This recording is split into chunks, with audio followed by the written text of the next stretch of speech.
morning, everyone. Welcome to our Future Fit webinar, Improving Business Efficiencies. This is the first in a series of 3 sessions. So my name is Anna Christie. I'm the Chief Executive at the Sussex Chamber of Commerce.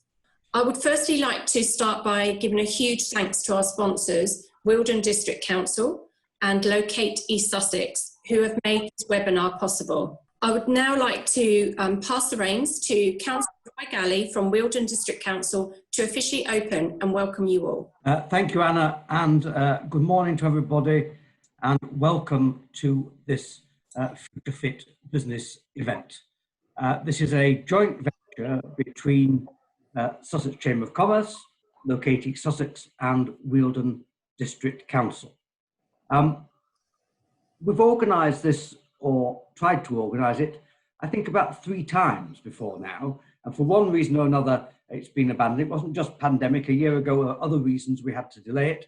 Then of course we got caught out with COVID-19. So here we are with an opportunity, perhaps between lockdowns, but let's hope we're not going into another lockdown and we will be able to continue a almost normal existence down in the south, where our levels of COVID are really quite small. And I think it's important that that local councils and businesses work together. I've never had any illusion that it's the job of local government to create jobs or directly get too involved with business. Our job is to support, to communicate, to facilitate, to signpost. And it's this sort of event which I think is quite important for business and local government to work together. So this is the first of 3 sessions, business planning and office planning today. Next week we will have a session on finances, and in November there will be another one on health and well-being. So a fairly wide range of things that we will be talking about, and hope that's going to be of benefit to all the businesses that join in these webinars. So we have 3 speakers this morning. First of all, I think actually we've changed the order slightly, haven't we? So we're going to Lorraine Bell, first of all, from Green Growth Platform, who's going to talk about workplace efficiencies. And then Lorraine might have to leave us and might come back a little bit later. Then we have the very important topic of fire safety, and Rebecca Bartlett, Fire Safety Officer, is going to take us through that. And that's an issue dear to my heart, because one of my other little jobs in life is that I'm chairman of the East Sussex Fire and Rescue Authority. So I'm reasonably in tune at the moment with building safety legislation and fire safety legislation, which is about to change, and with legislation going through Parliament at the moment. And then we have Julie Anderson to talk from RAP Interiors about optimising your workplace. So I'm looking forward to a very interesting morning. And back to you, Anna, to start off, I think, with Lorraine. Thank you very much, Councillor Galley. Before we get started, I have got a poll that I'd like to share with you. So I'm going to launch this poll, and I've never done this before. So hopefully you should be able to see a poll. If you could all kindly vote, that would be fantastic. So I've asked the question about, has your business developed clean and green products, services and processes? And the majority of people, 100%, a little. So there's still lots of room for improvement. So I'd now like to introduce Lorraine Bell, who's the Commercialisation Manager for the University of Brighton's Green Growth Platform, which provides support for business to develop green and clean innovations, commercialise ideas, secure funding, and they're on a mission to protect the planet for the future generations. Lorraine will provide an overview on how to achieve workplace efficiencies. Welcome to the webinar, Lorraine. Thank you very much for coming along today. If you're like me, this is probably about your 30th or 40th hour of being on a screen for the week, and you're probably missing people as well. So I hope to see you all face to face at a chamber event soon in the future, fingers crossed. So yes, my job this morning is just to give you a real whistle-stop tour really into workplace efficiencies and how clean growth innovation can support that. It's a massive topic, and 15-20 minutes isn't going to cover it all, but hopefully give you a little bit of insight. So who we are. So I am the commercialization manager for a program called the Green Growth Platform. It's run out of the University of Brighton. We started about 7 years ago with a mission to try and develop a clean and green and low carbon economy here in Sussex. We extended that network with 2 partners in Portsmouth and Liverpool 2 years ago, and to form Clean Growth UK off the back of the government's Clean Growth Innovation Strategy, and we're supported by Research England to do that. So Clean Growth UK is a network of about 1,600 clean growth or clean and green organisations focused on clean growth. Our mission is to try and ensure that our next generation has a planet on which they can prosper. And for us, that means connecting climate conscious businesses with resources they need to innovate and grow. Yes, so our network, as I say, is made up of about 1,600 companies. I say we've talked about our mission, and we've got basically companies of all shapes and sizes, small through to larger, who are interested in developing clean or green product services, looking at developing cleaner or greener business models or cleaner and greener processes, and also lots of companies on the network who are delivering some sort of clean or green service or delivering some sort of clean or green product. Next slide, please. So why do we need to act? I think unless you've been sitting under a rock for the last couple of years, it's no big new news that we've got a bit of a problem on our hands. This sort of target seems big picture stuff, but we do have a climate emergency, and we've got approximately 12 years left before we're unable to undo all the damage we've done. So it is time to make a change. It is listed in legislation now, so it is upon us all to try and make a change and do our bit. And the UK, as I say, has signed up to the net zero carbon emission target, and I suspect that there will be several targets coming in before that, including obviously electric vehicles and so forth. Next slide, please. So what is clean growth innovation, and how does this fit into this picture? Well, at the University of Brighton, our definition of clean growth innovation is really the development of any new and improved product, service, process, business model or service that reduces your impact on the environment. And I think in this new normal, in this COVID, Brexit, anything else that's going to be thrown at us world now, and the title of this the presentation and webinar today is being future fit. Clean growth innovation does enable you to start either building back better if you're in a state of flux, but also future-proofing your business, because whether it is legislation, whether it is future energy connectivity, future energy security, whether it is linked to your customers' aspirations and your employees' aspirations, it's something now that businesses do need to look at. So it's great to see on the poll there that some people have already made a start, and that's great news. So I'm possibly preaching to already the converted, but if anybody's not on the mission already and just pressed yes because they felt guilty, now is the day to start. So how do we start? I think I tend to recommend to companies to start with some strategic themes, and the UN developed 17 Sustainable Development Goals a few years ago.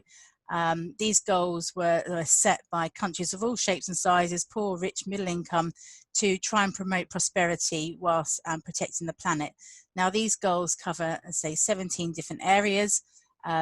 We don't expect SMEs to solve the big problems. However, if everyone takes their little bit of action, then we can get to those bigger goals. If you go on to the Sustainable Development Goals website, there's lots more detail about the targets set under each of these 17 areas, but there's some really useful stuff there, and I would encourage companies to pick maybe 3 or 4 of these sustainable development goals to look at as a starting block, and think about what action you can take in those areas. They're very well recognised now and have been put into lots of different CSR reports and so forth. So whether it's looking at the environment or looking at circular economy, there should be something in there that you can hang your hat on, really. So that's a place to start. So in terms of where to start, obviously this would be so insulting to some of my sustainable development and energy audit companies who are in your network, Anna, and around, but you know, this slide doesn't give it justice really, but it's a massive area, and does require some insight and expertise and a bit of research into how you can make an impact. But I've put some points on here of where companies can start from an office point of view. The Waste and Resources Action Plan, WRAP, quote that most organisations, regardless of their size or sector, have some sort of office or administration of some kind, and there are efficiencies that can be made in offices quite easily, and actually there could be quite significant savings in the office space. Some of the points I put on here include looking at waste and resources, looking at noise and water, and some quick wins can be found in these areas. Actually, WRAP is a really good reference point for any organisation, and they have lots of guides to help small and medium-sized offices save money, improve environmental performance, and basically respond to environmental inquiries from suppliers and customers. So I would encourage you to go and visit that WRAP website today, and I can put a reference in the chat for you. But in terms of resources, you could be looking at your energy, water and office supplies. In terms of waste, we'd encourage you to look at food waste, paper, office equipment, worn out fixtures and fittings. In terms of sort of air emissions, we're looking at what sort of pollution are you getting from boilers or heating and cooling systems. In terms of noise, we're looking at noise from car parks or site maintenance. And in terms of water, we're looking at any discharges or unauthorized discharges from things like catering facilities or runoffs from car parks, so, or maybe even cleaning and chemical products as well. And I know I think in your network you've got a couple of cleaning companies who've really focused on clean materials, which is great.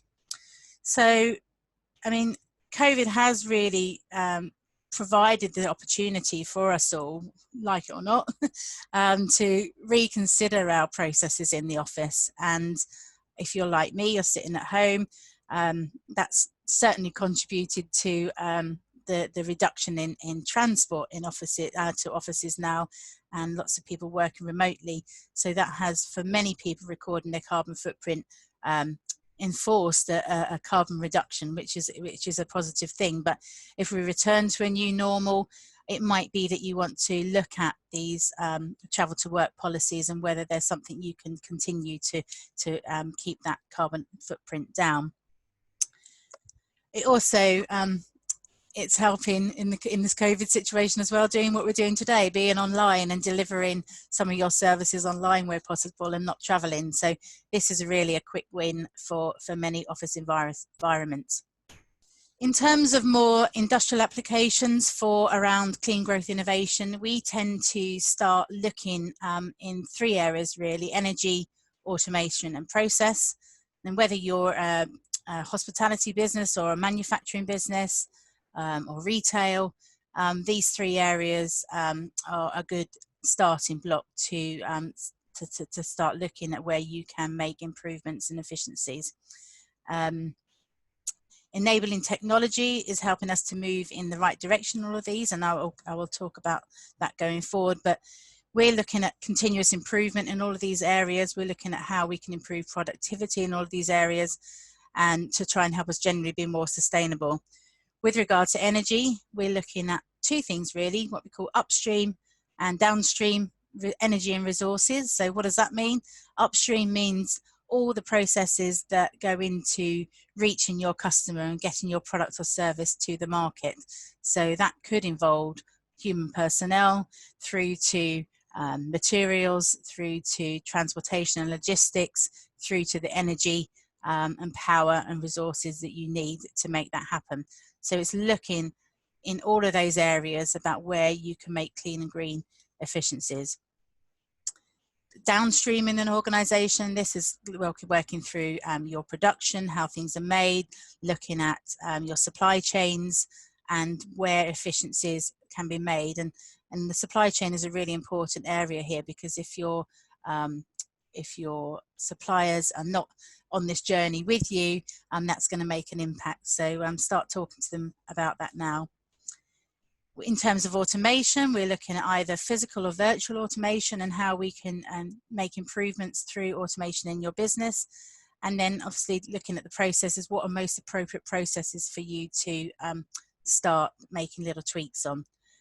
We'll also go into life cycle costs in a moment, which I will go into more detail. But quite often when organizations are purchasing assets, whether that's big pieces of plant, equipment, vehicles, they think a lot of the cost goes in at the front end in terms of the purchasing of these things up front. But we find that, and I'll just show a slide in a moment, that the resources to run these things are often where the long-term costs are and potentially the savings can be made.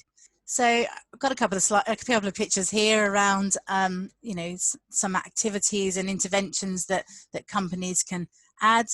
But all of this stuff is really scalable. It's not appropriate for all businesses to be able to add 5 megawatts of solar on top of their roofs. It's not applicable for everybody to put a wind turbine next to their facility. However, there are applications in these 3 areas, energy, automation, process, that we can look at. And we run clean growth innovation workshops to support companies through this journey. And that is applicable whether you're a smaller business or a larger business. It is scalable. All of this stuff is scalable. So whether it's recycling, you've got the small recycle bin there, or whether you're doing a big campaign and you're joining up with partners to look at upcycling of materials, or looking at reuse of some of your waste, then that's something we're able to support with, and we encourage.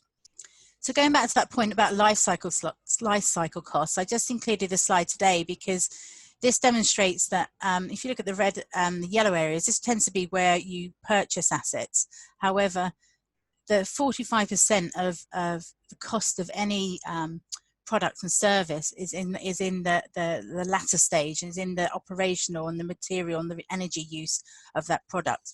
So where we really focus with companies is looking at how we can make improvements to productivity or efficiencies in the operation to make those savings there. So I'm not going to go into further detail on that, but that's a big area that we look at: process, product, life cycle, big thing, and a big area to save in. And more and more we're supporting more and more companies with what we call life cycle assessments, so looking at the whole life cycle of their product and service development and how we can make efficiencies in that area.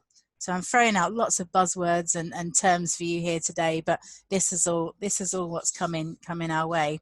So as I say, I did mention upstream and downstream areas.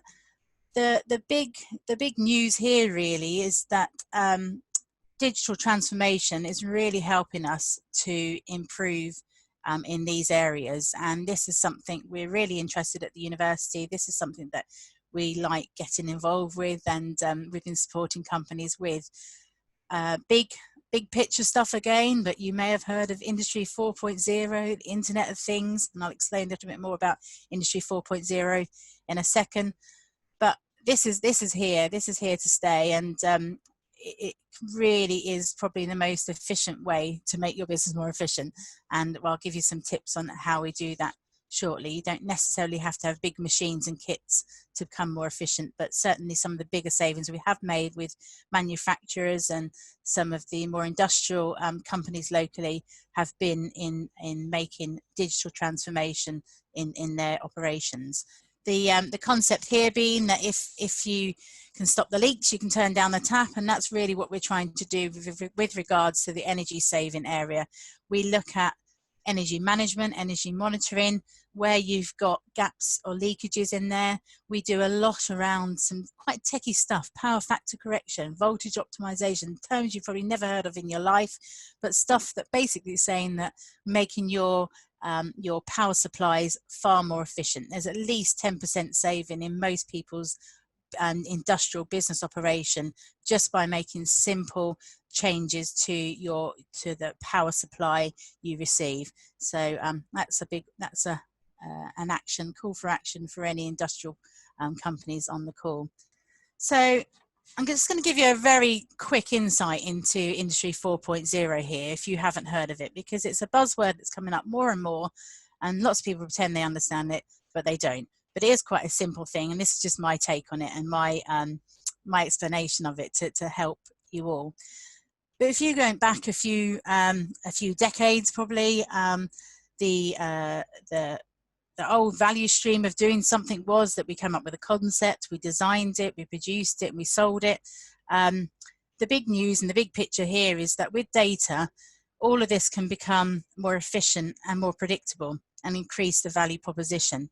So if we go back in time, the first industrial revolution we had involved steam technology, and we started to use mechanics and power, and we moved into the 1800s using electrical motors and powered activities. We took that into the second industrial revolution, and volume produced it. So if you can think back to the good old Ford production plants, they had conveyors and mass production all ready for this bigger consumer world that was developing. The third industrial revolution took all of that and applied automation and robotics to it, and basically helped us become smarter in the way that we made things. So taking that Ford production line, we started to use robots to humanize activity and mechanize the human activity and make the production process quicker and smarter. Now, the fourth industrial revolution is basically taking all of that again and thinking about how we are going to become more predictive, more reactive, more informed. It's more about looking at how we use big data to help us make improvements, how we help improve our production process. And basically in all of our businesses, whether we're small businesses, large businesses, service businesses, product businesses, we have production processes to make our activity happen. And each of those activities can be broken down, and we can look at analysing where we can make efficiencies. Using data and connecting it all together, which is this big picture stuff, really tries to start helping companies become more automatic and can continually evolve. I mean, in its smallest form, you might have a smart meter in the house. That's an example of how we're starting to use Industry 4.0, where there's lots of data flowing through there, lots of connectivity. And I know on my energy platform now, my energy is being selected by Octopus daily as to the best energy tariff and the greenest energy tariff. And that's something we can do in businesses very easily. So if you take this journey, enable digital transformation of processes to help try and achieve more sustainable operations. If we look at the journey going through from concept through to design, productivity, sales and operation, just as we did before, it's about adding that lens of how can we add some maybe personalized or customization to that journey and how can we collaborate through this bigger data and collection of data and connectivity opportunity that we have, and how can we add value to our customer experience through the process. Next slide, please, Anna.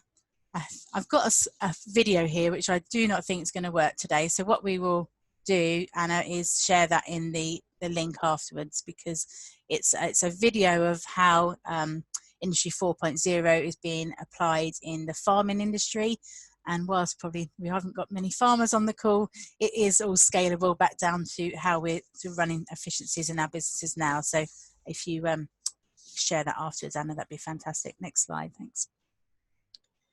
So in terms of continuous improvement and bringing it back down to earth, how can all of this be applied to SMEs really in their business? It is a simple premise of continuous improvement. It's about sensing looking at sensing and looking at how we measure our energy use, how we perform in our businesses, looking at how we can measure things like with using sensor technology, for example, looking at acoustic or thermatic temperature checking, whether we can use wireless technology to connect to those sensors and help us be more efficient. And basically the whole world has changed the way that we collect data as well. So what could we be monitoring in our business that could help us become more efficient? So once we've done that monitoring, once we've done that measurement, we look at, we analyze that, we look at where we can make cost savings, whether we can make any time efficiencies there. And then we look at what we need to do to act and solve the problem. So some people, and I've put at the top IIoT, if anybody spotted that. Well, what does that mean?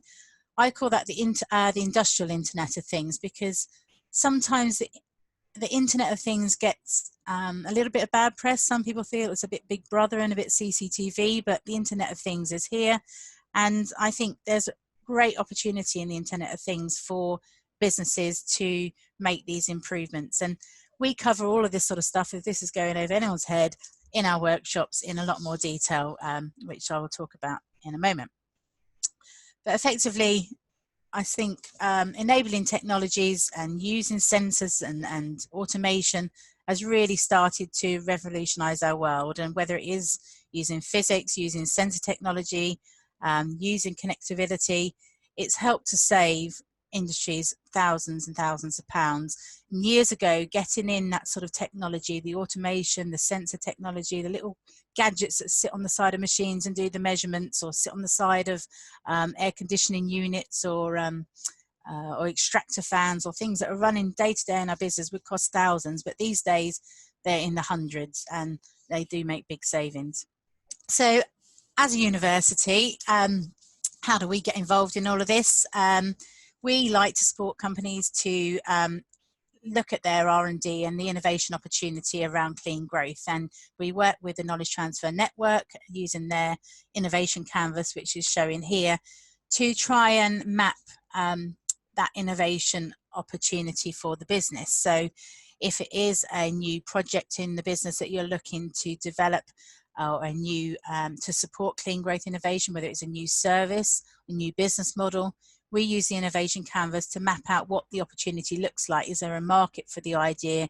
What could be the risks involved? What's the offer for your potential customer? What's the unique selling points of it?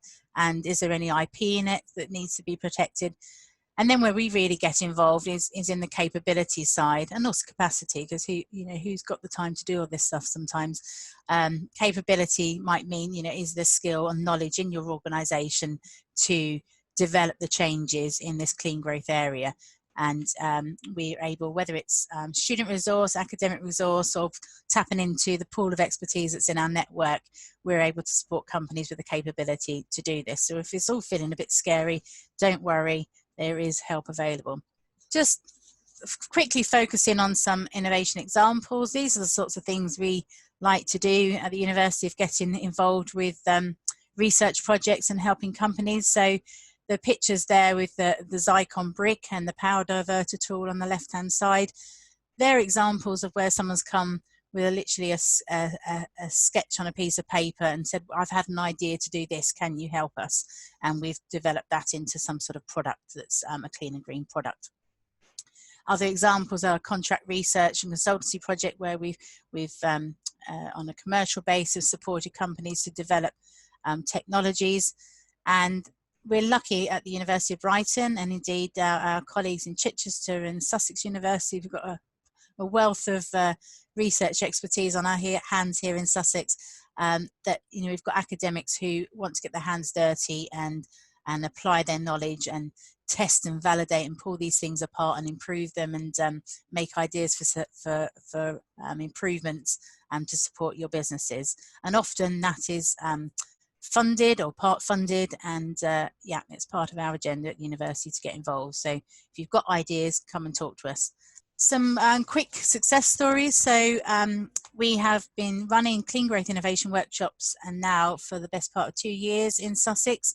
And this has now, this program's now developed UK wide with our partners. And we've got some good stories really. So with small investments, they've made big savings in across several industries, whether it's manufacturing, health, logistics, in retail, restaurants. Small investments in things like automotive technology have had very quick paybacks and big savings, not only monetary but also in carbon savings as well. So if you want to know anything more about those case studies, I can go into more depth at another time, but it just gives you a flavour. There's some big money and quick payback to do this stuff. This chap here is Dale Vince of Ecotricity. His company Ecotricity was the first company to declare a climate emergency. They've committed to making becoming carbon zero by 2025, and if you go onto YouTube, you can Google this clip from Dale Vince of how they plan to do that. But essentially, there's no actual agreed definition of what a climate emergency is. There's a lack of clarity in the big picture stuff.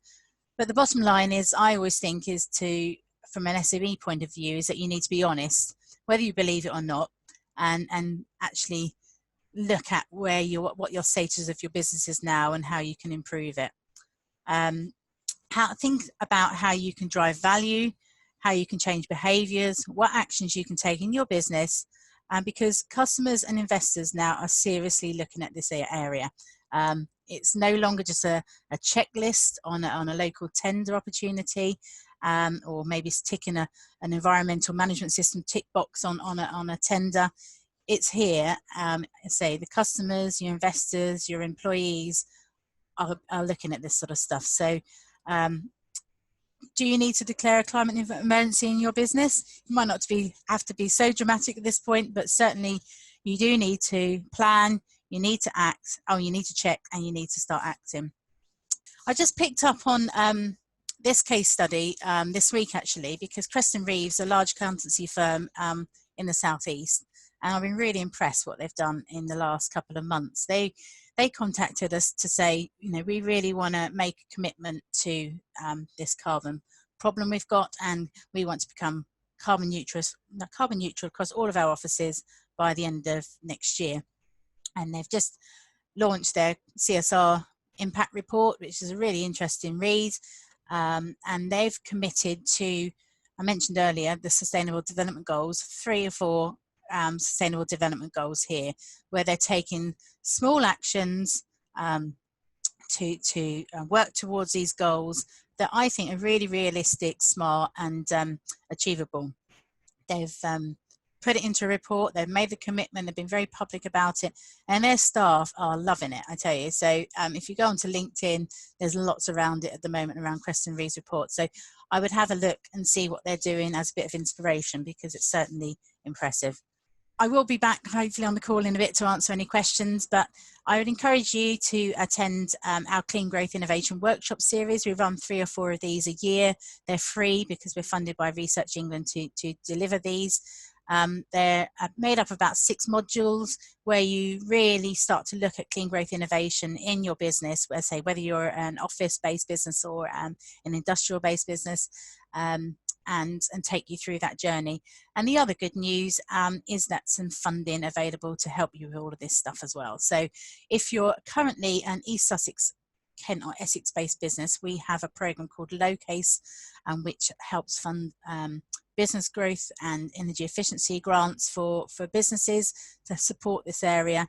And we hope that by the new year, this fund will be available to businesses in Brighton and Hove and West Sussex too. So we invite you to join us at Clean Growth UK, carry on your journey, and hopefully that's been of use to you this morning. I wish you all the best. Thank you so much, Lorraine. I know you have to shoot off, so I'll let you leave us, and hopefully you can join us again soon. Yes, thank you. I know we have got a question already for Lorraine, so we'll come back to that a little bit later. Okay. So that was really insightful, and hopefully all of you have been able to get some influence and some ideas and be inspired in terms of how you can make your workplace more efficient. Our next speaker is Rebecca Bartlett. She's the Legislation and Enforcement and Primary Authority Manager at East Sussex Fire and Rescue. Rebecca has been with the fire service for over 16 years and aims to provide businesses with support to comply with fire safety. Before I ask Rebecca to share her presentation, I have another poll, and I'll leave it there for a few seconds to see if anyone has heard of the Primary Authority Partnership Scheme. Okay, so I'm going to end that and share the results. So it's only 11% that have actually heard of that. So I'm sure we'll hear a little bit more about this in just a few minutes. So over to Rebecca. Thank you. Thank you very much, Anna. Good morning, everyone. Well, it's very interesting that not many people actually know about primary authority. So hopefully today's session will be interesting for you. Yes, so as Anna said, my name is Rebecca Bartlett. I'm from East Sussex Fire and Rescue Service. So I predominantly work with the legal and enforcement cases that we do have with regards businesses in East Sussex. So anything that premises aren't complying with, we obviously investigate the situation and then take legal cases formally to court if need be. But that's what we don't want to talk about today. We want to talk about helping businesses, making sure people aren't in that situation, and also primary authority. So hopefully you'll get some information about that today. So cost of business, obviously we do appreciate that you're there to do a business and you want to continue flowing with that business and make sure it is successful. But we want to make sure that if anything does happen, that your business does get back up and running. So unfortunately, every year people do die or a serious injury from fire at work.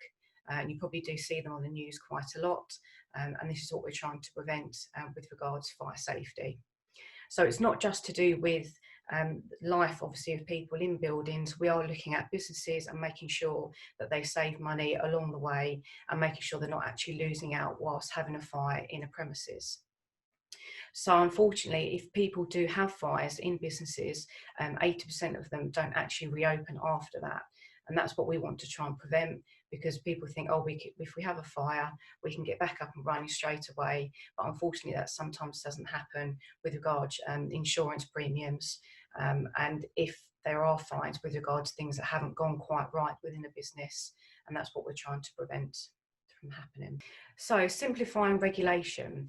It can be very confusing, and we do really appreciate that. There's a lot of legalities to it. The Regulatory Reform Fire Safety Order is the order that we do enforce on with regards to fire safety in premises.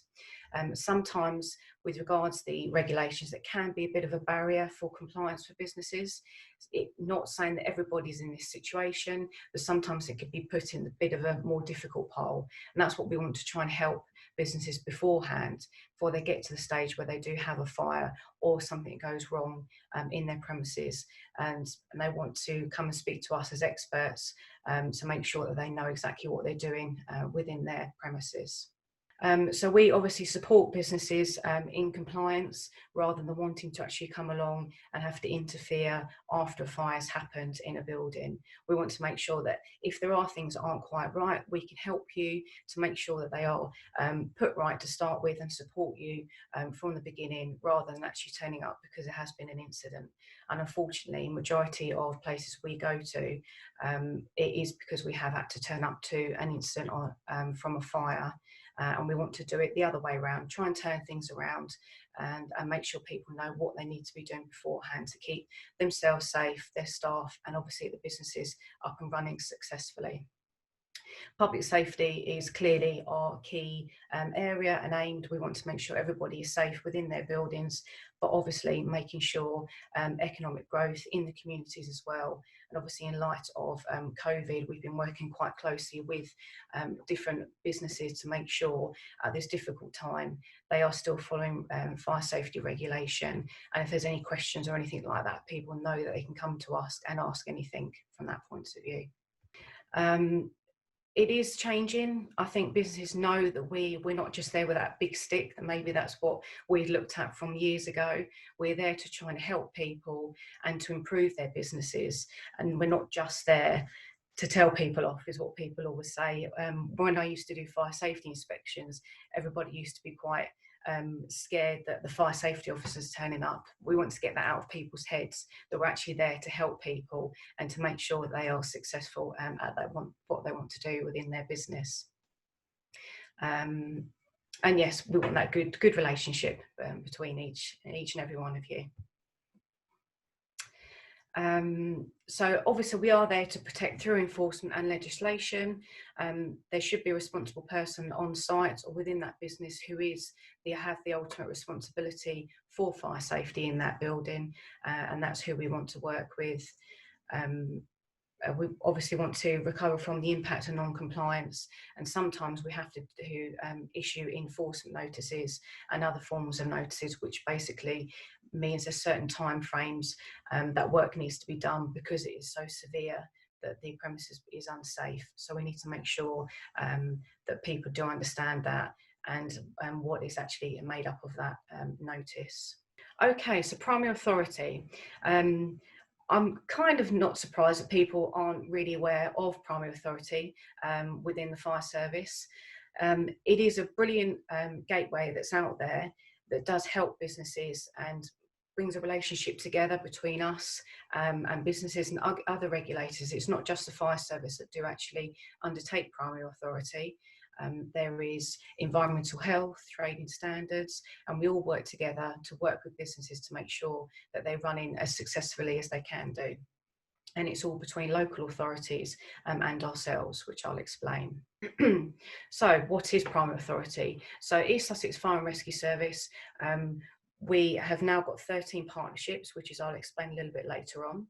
But the actual primary authority scheme was launched in 2009 and revised in 2017. So it has been going quite a long time, but we are still trying to get it out there, and the same with other regulators as well.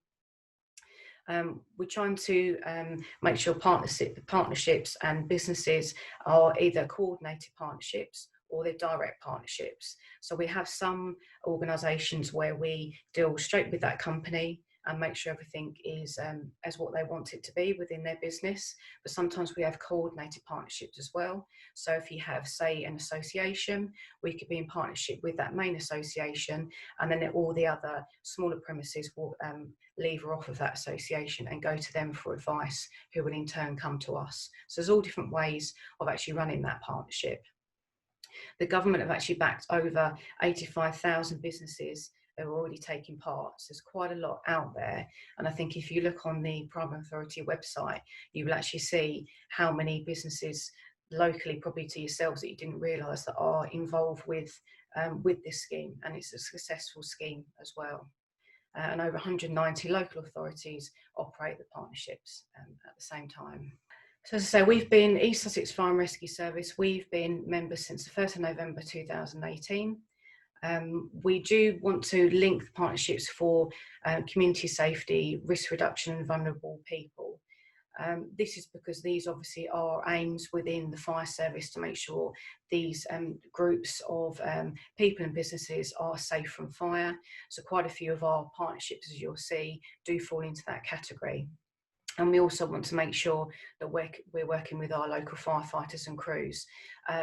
So if there are incidents and there's things on the premises that they need to be aware of, we can widely pick that up and bring that back to our crews. So prior to an incident happening, we can be more aware of the situation and aware of risks in a building to stop any injuries happening on incidents, which is a really key thing, and it's really helped our firefighters in communication, going from us to businesses and back again. So it has really worked well. We're an active member of the Business Advice and Support Partnership, so we work with other areas within the South East. And again, that helps us to have really good communication, and that's working all the way along the southeast, and we can give each other advice and support who we need to go to, and we can also give that support to other businesses at the same time. There is a payment for the primary authority, but it is all cost recovery basis. So we don't earn any money or make any money on the money that we receive for it. It's just on costs on hourly basis. So basically, whatever the business would like, for example, if they'd like us to look through their fire safety procedures and policies, we would charge on the basis of just doing that work. So we don't make any money on it, and it's all cost recovery to the business. So current partnerships that we have at the moment, we have 13 different partnerships, and they range from, as you can see on this page, we have Veolia, which is one of the waste sites in the southeast area, and we've been working really closely with them lately, and again with regards firefighting at the same time, so making sure premises are safe for firefighters and also reducing down the risk of fires on site.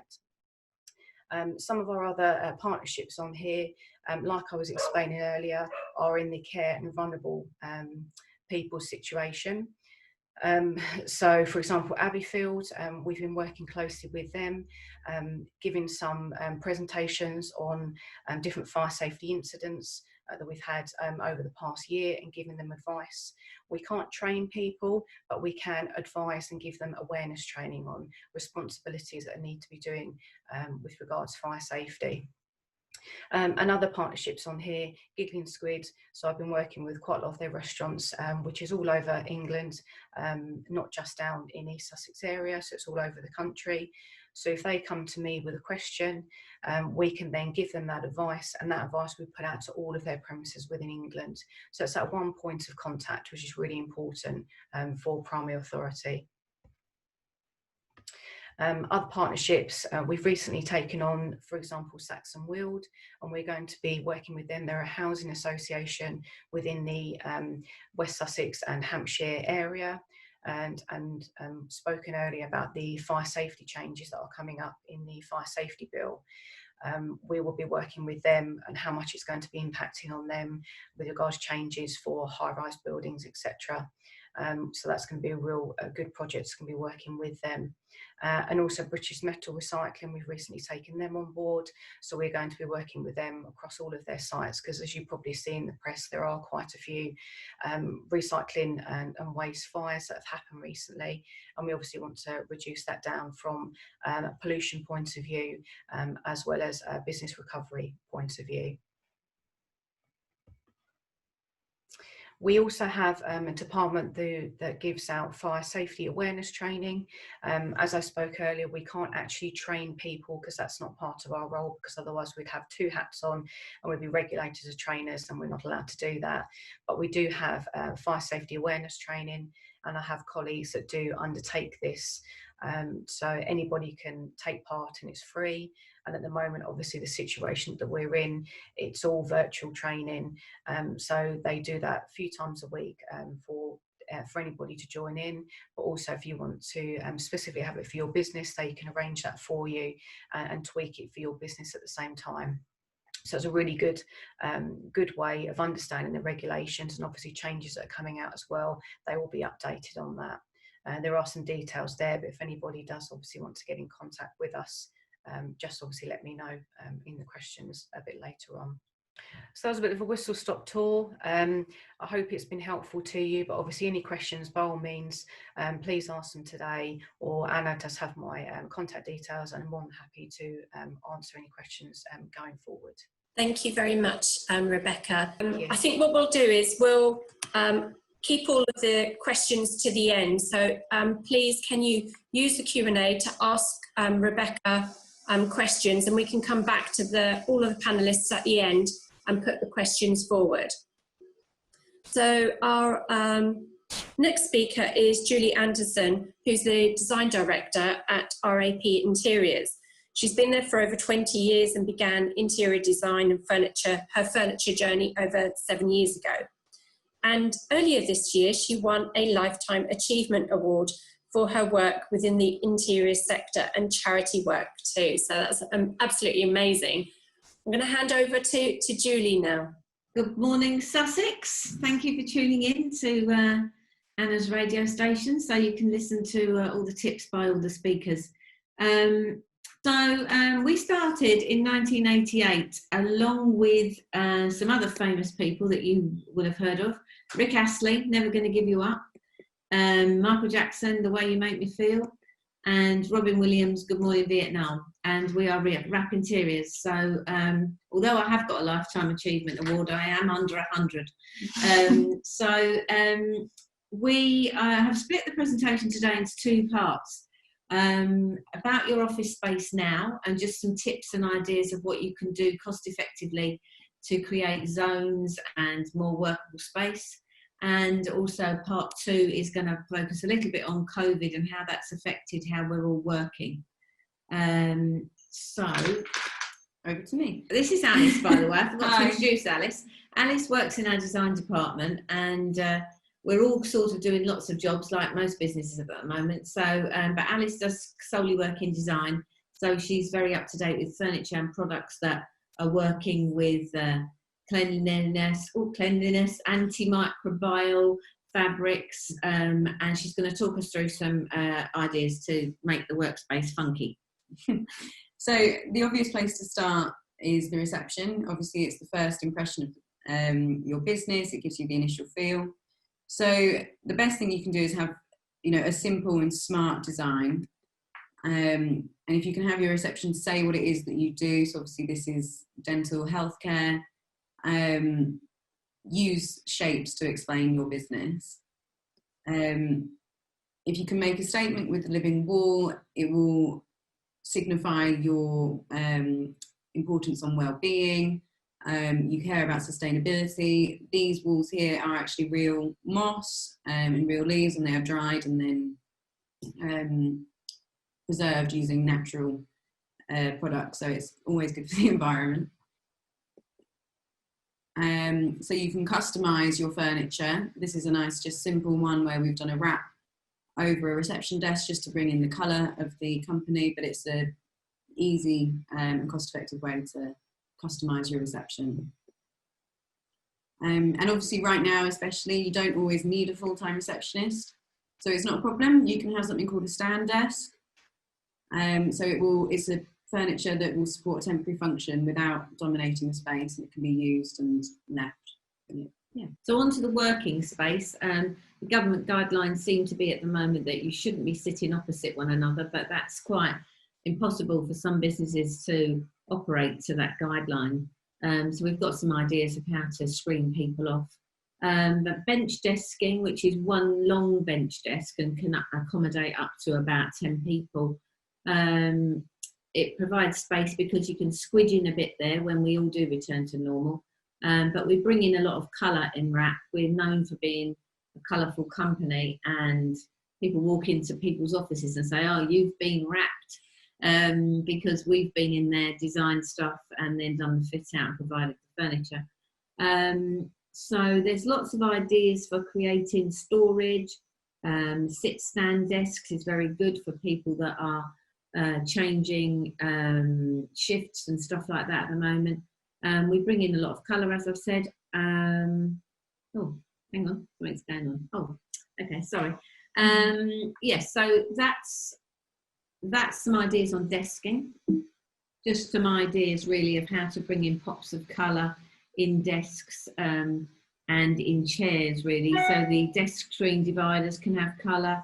We do a lot of column painting in offices, but it's easy to bring in nice colour with your chairs, and of course there's a million chairs to decide from, and we can always give advice on chairs, mesh back or just fabric back. So like Julie said, we are known for colour at Wrap.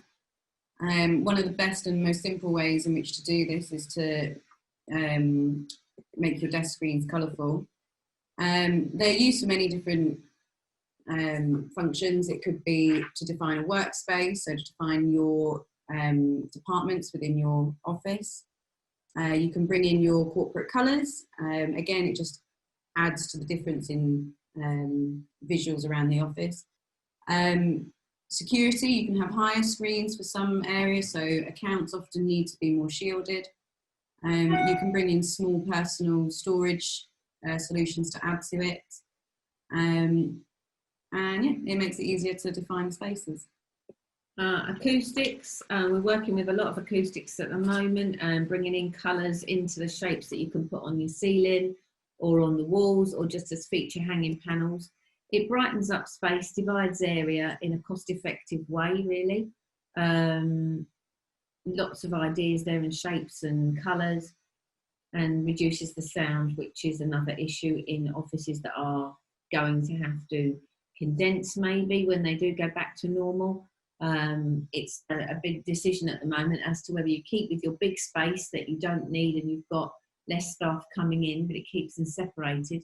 But long term, everybody wants to max the space and save their money. So it's a difficult decision for most businesses, but putting these acoustic shapes and panels around the space can divide the people and give them cost-effective zones, really, rather than building offices or glass areas. So it can be freestanding acoustics, and you can even then have your storage built in, like you can see in the bottom there. So you can move it around depending on if you want to have a larger meeting space, smaller meeting space, areas that are going to have high volumes of calls at one time. You can move your acoustics to that space so that you're not interrupting other departments within your office. Onto storage. Storage, typically used to look like that, but now there's lots of different ways of having storage. You can write on storage walls now. You can have this kind of IKEA sort of look, but we don't promote IKEA obviously because it doesn't last. But there's lots of different funky and earthy ways of bringing storage to be much more usable. There are lockers up the top with the seating area, and you can have key code lockers now so that spreads less infection. If you were trying to give everybody a space to keep their bits and then they can pick them up in the morning and take them to a non-allocated desk, which is a lot of the inquiries we're getting now is how can we not have Jane sitting in Jane's space. We want more versatility and shift work patterns. Yep, it doesn't have to look like a storage wall. You can build in the recycling bins. You can use it as an ideas board. There's lockers, loads of different finishes, and it's about making the workspace a pleasant place to come moving forward.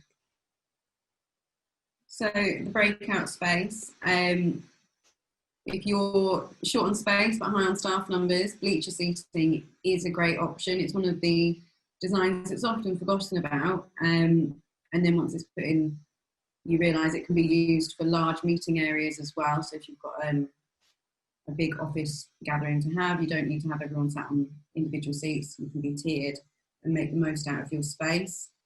The breakout space is all about the well-being and informal meeting spaces to have as well. This one on the right-hand side is one of our projects that we've done, that we used the wood slats, so again just zone our spaces. So it's not a completely private area. You're not shielding yourself off totally, but it just again helps to separate the space. So we want to be sociable. We like to use big kind of Wagamama style benches. You don't really want people to be going into their breakout space and then having to sit individually, and especially now often people are going back to the workspace for that social element. So if you can bring in these larger tables and people feel like it's a community and they can have the conversations, and like we said, it can double up also as a meeting space, and you can get a large number of people around that area.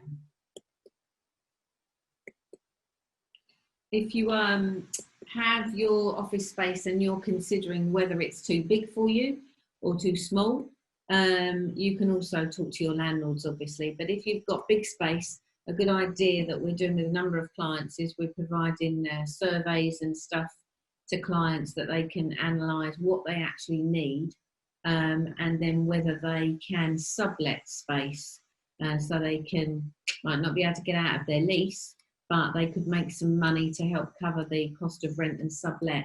Because think about it, there's lots of businesses who are coming out of space, but they still want somewhere. So sometimes co-working could be more attractive to you, but you could create your own co-working space and encourage the types of businesses that could refer you business, and you create your own networking environment as a co-working space. The call pods are very useful for private conversations. The little booths down on the right can be used for working or meetings. This is a design down in the centre that we've created for somebody who's looking at creating some co-working, networking space. Yeah, next slide, please. Flooring and zoning, that doesn't have to be boring. You can create zones by just using creative colours, or we call them little pebble walking slabs. We've put a running track into an office. They were obviously very sporty. But it's making flooring more interesting than just having plain areas of carpet. And the AstroTurf look is still very popular. And there's a carpet that actually feels nicer under your feet that looks like that. And that's a nice way on the right of creating people's designated offices by putting named boards on there. And it's very much 50-50 as to whether people still want to remain open plan, or whether people are now saying, well, actually bring back offices because that keeps us separate. So there's no right or wrong, but we're more than happy to help you with establishing what would work best for your business.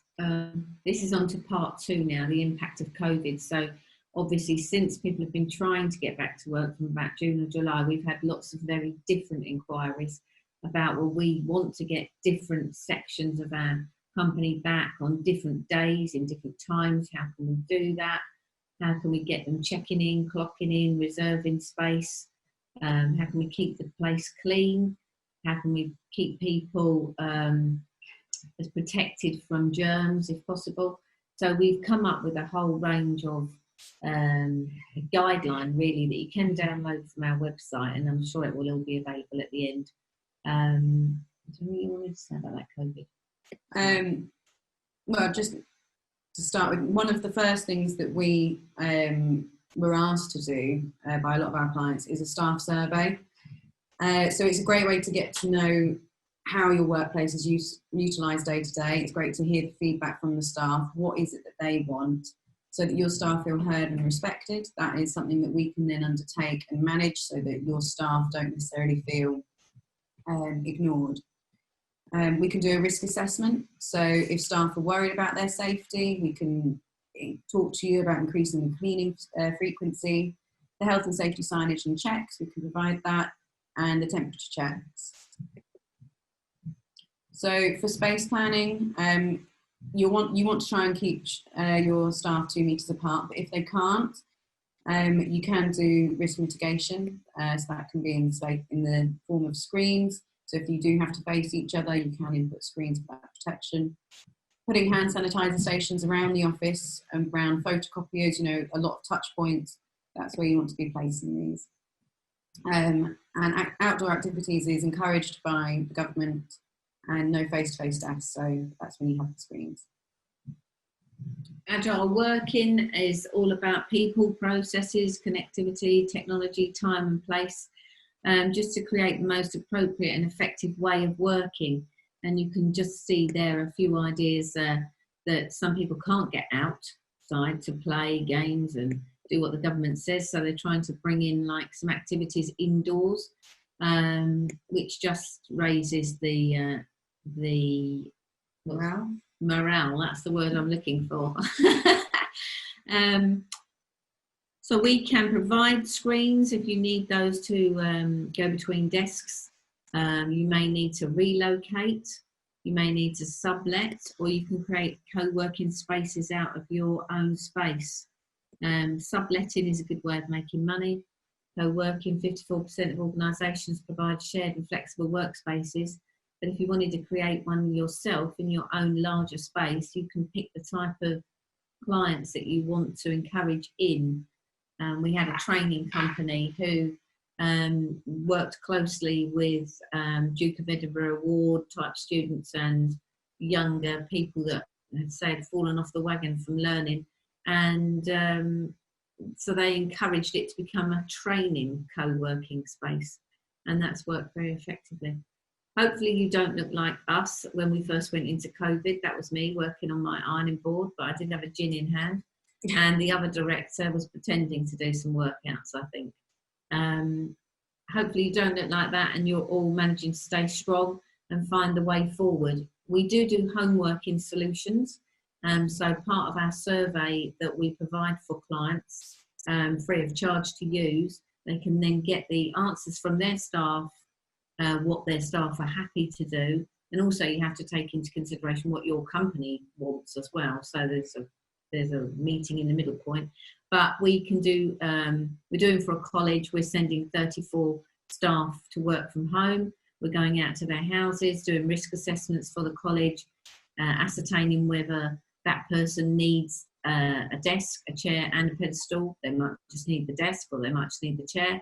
We do a risk assessment, they sign it off, we sign it off, we install that at the right height, and then everybody's safe from the future no win, no fee claims that could come in. And just one last thing from us, we're here to give advice all the time. We don't charge for advice, and we're giving lots away at the moment because it's all about sharing and caring and supporting each other in businesses. We're never going to let you down, but I won't sing that. It is about the way we make you feel. And good morning, Sussex, we're finished. Hopefully that was of some use to you. Do contact us. Our marketing department, Frankie, will be putting this on the website. If there's any help that you need, you can just give us a call.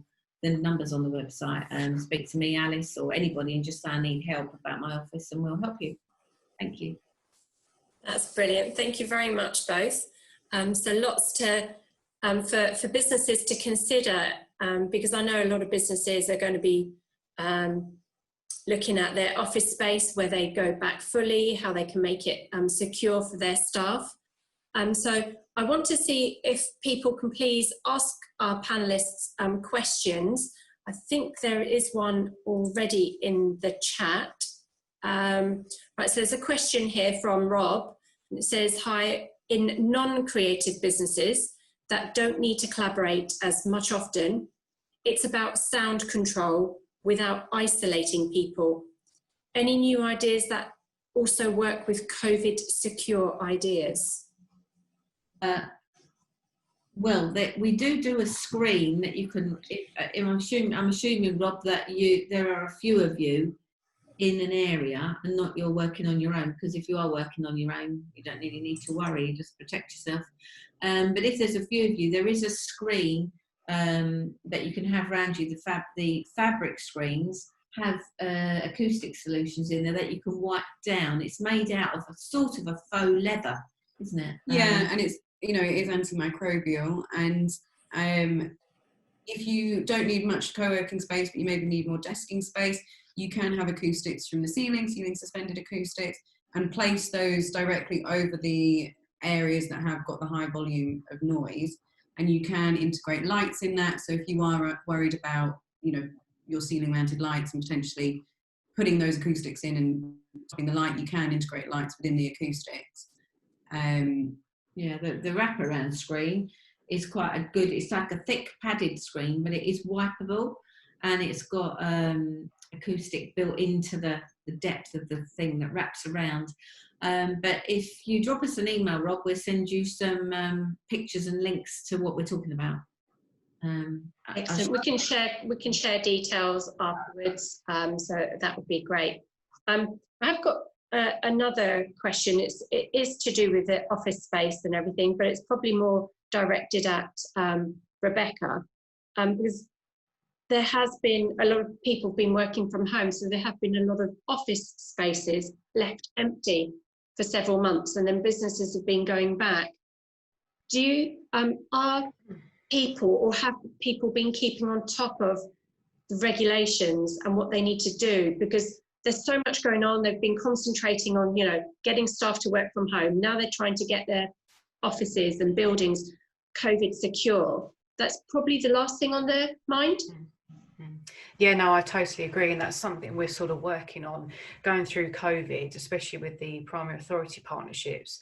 I was sending out quite a lot of information from our National Fire Chiefs Council that was obviously giving out information with regard to COVID. So like you said, if you've got empty buildings and, for example, there could be an arson risk now, or the maintenance hasn't been done, so the building may not be correct as it should be. So we are starting to put things out more on social media and going to do fire safety audits still over the phone, because we still can't go to premises.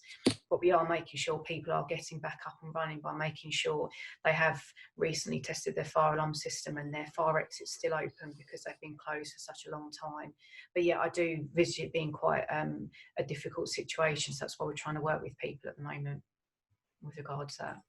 Yeah, definitely. And I know that, I mean, I've got the team back in the office. We have put screens up our distance. We've got screens as well between desks and everything, and keeping them secure. But are you probably aimed at both of you. It is a cost to the business. I know some businesses have struggled financially. They haven't had the income coming in. So are you finding that businesses are putting measures in place to make offices secure, to have screens, to put sanitation or hand sanitizer stations in, or have you come across any that are not complying? Probably aimed at both of you. Maybe Rebecca first. Yeah, I mean, there have been places where, like you said, you've got, like for shops, for example, you've got the arrows on the floor, and there's certain doors you can only go in and out of and things like that. So we've had to make sure that they are changing their policies and emergency plans to make sure that staff know, yes, this is an entrance, but actually in the case of emergency, it can be used as a fire exit.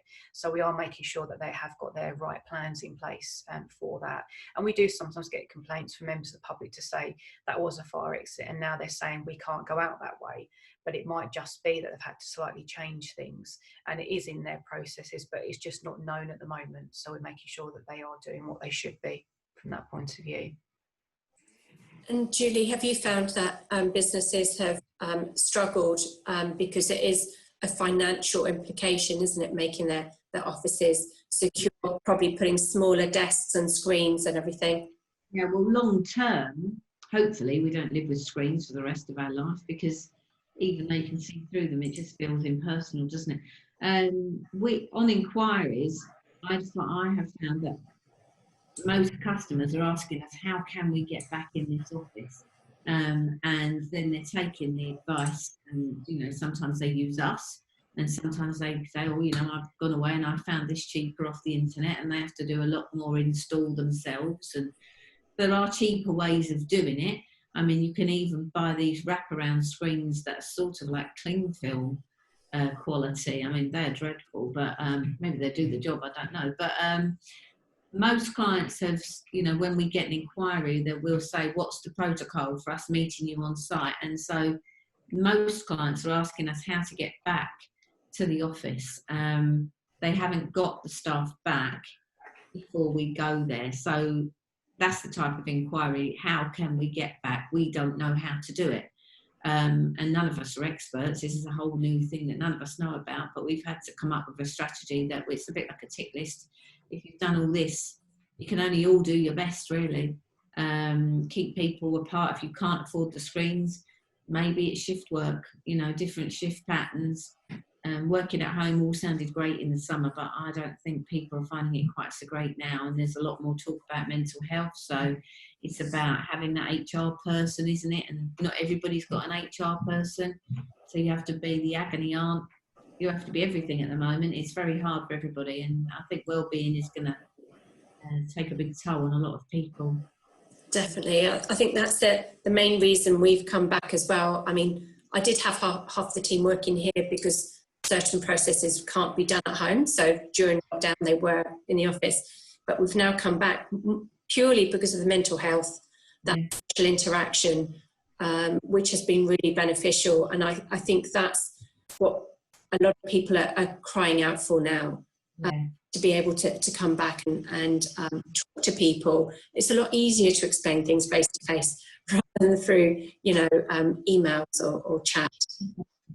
I have got another question here that I'd like to put forward. Are there any regulations on screens in terms of material or restricting access and routes?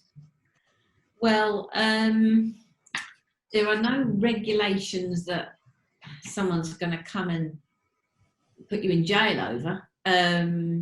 Whether one day somebody might say, well, my employer didn't provide me with a screen and I got COVID from the chap at work, and there'll be all this, I don't know about no win, no fee, because they managed to find a loophole with everything. But most people value their jobs. I think we all probably used to moan about going to work, and now we love work. I'll work as many hours as you want, as long as I can see people.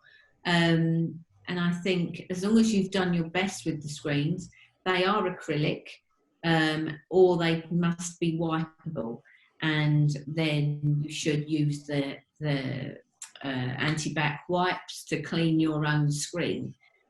I mean, there's a lot less people coughing. I think we're all terrified of coughing and sneezing at the moment. So as long as it's wipeable and you're using an anti-bac. Glass is fine. Glass is coming down in prices for screens, but you have to have somebody really install those screens, whereas the screens we're selling, they're acrylic screens. They're not flimsy. They create booth shape environments for staff, and we can sell them to us, and they can install them very quickly with a clamp on the side of the desk.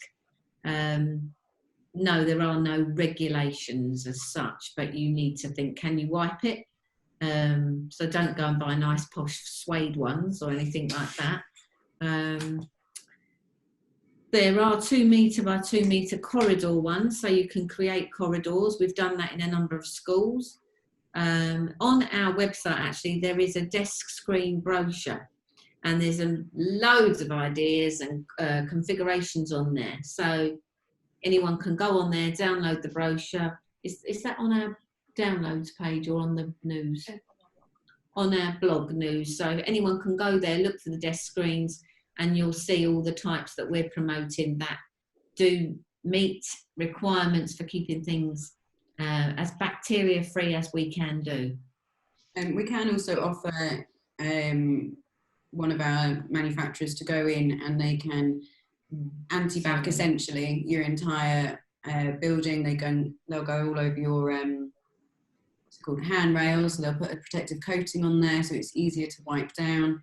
That is all certified. In terms of your screens, you can, a lot of offices already have fabric screens, so in that sense we would then just put a small topper above, which would be an acrylic, or it can be felt or vinyl, and that will then just obviously increase that barrier above you. But if you haven't already got screens in your office, then you can get much taller fabric screens. So they're better for the long term, but yeah, we would try and push for you to go for a vinyl or potentially acrylic or a treated felt, so that in the long term you still have an attractive it's product. Not all money in the bin. Yeah. Rebecca, have you found any issues at all with how businesses are making, utilising screens or having to redesign because of restrictions on space and everything? Have you come across any other issues? Because you mentioned about fire escape and everything. Yeah. Issues with screens or anything else at all? Yeah, I just wanted to add actually what Julie and that were just saying, that obviously if screens are being put in premises, for example, if you've got a big open planned office and maybe not any safe smoke detection because you don't need it because you can visually see, if you're putting screens up, it may need to be looked at, but do you need extra detection, or where are the screens being put, because they might be making additional corridors that weren't there, extending travel distances, etc. So it would need to be risk assessed just to make sure that it is still safe, and anything else doesn't need to be changed within that building. like I said, quite a few shops have obviously put in a lot of one-way systems, and they just need to be mindful that people can still easily get out in an emergency, and staff know that screens that are maybe you can move them, they're not, you know, physically in place, so they could be moved for people to get out in emergency. But any changes within an office or a building in this sort of circumstances does need to be risk assessed to make sure it's still suitable. There was also something else I wanted to raise, because people might not be aware. A lot of people, I think it was only 11%, knew about the primary authority, but we at the Chamber, Sussex Chamber, we work, we've got a Better Business for All group, which is actually working with all of the regulators across East and West Sussex.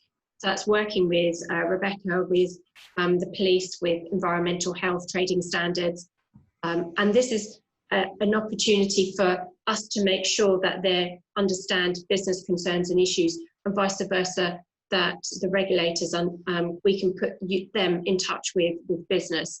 So it is all about collaborating, those partnerships, making sure that businesses are aware of where they can go to get that support and that advice and that information.